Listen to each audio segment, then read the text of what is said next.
सगळ्यांचं स्वागत। विशेष चर्चेमध्ये चर्चा आहे ओपिनियन पोलची। महाराष्ट्र अवघ्या देशासह लोकसभेच्या निवडणुकांना सामोरं जातोय।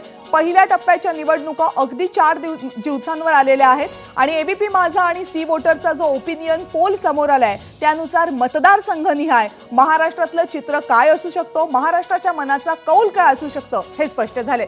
विदर्भ आणि मराठवाडा इथल्या जागांचा अंदाज आपण आधीच्या टप्प्यांमध्ये घेतला। विदर्भामध्ये महायुतीला 7 जागांचा अंदाज आहे तर महाविकास आघाडीला 3 जागा मिळण्याचा अंदाज व्यक्त होतोय। मराठवाड्यामध्ये 8 पैकी 4 जागा ठाकरे गटाला तर भाजपला 3 जागा मिळत असल्याचा अंदाज व्यक्त होतोय। यानंतर आपण चर्चा करणार आहोत पश्चिम महाराष्ट्राची। पश्चिम महाराष्ट्रामध्ये चित्र नेमकं काय असेल ते आपण मतदारसंघनिहाय पाहूयात।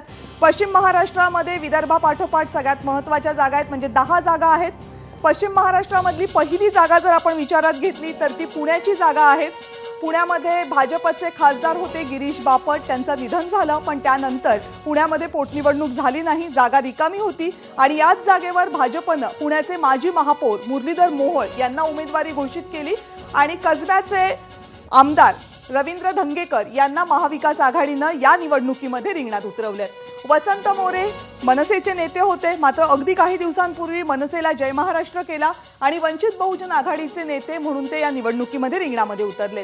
पण इथे विजय मात्र सोपा मानला जातोय कुणासाठी तर मुरलीधर मोहोळ यांच्यासाठी। आघाडी मिळणार आहे मुरलीधर मोहोळ यांना। रवींद्र धंगेकर हे मात्र पिछाडीवर असताना दिसतात। वसंत मोरे सुद्धा फारशी इथे काही कामगिरी करताना दिसत नाहीयेत।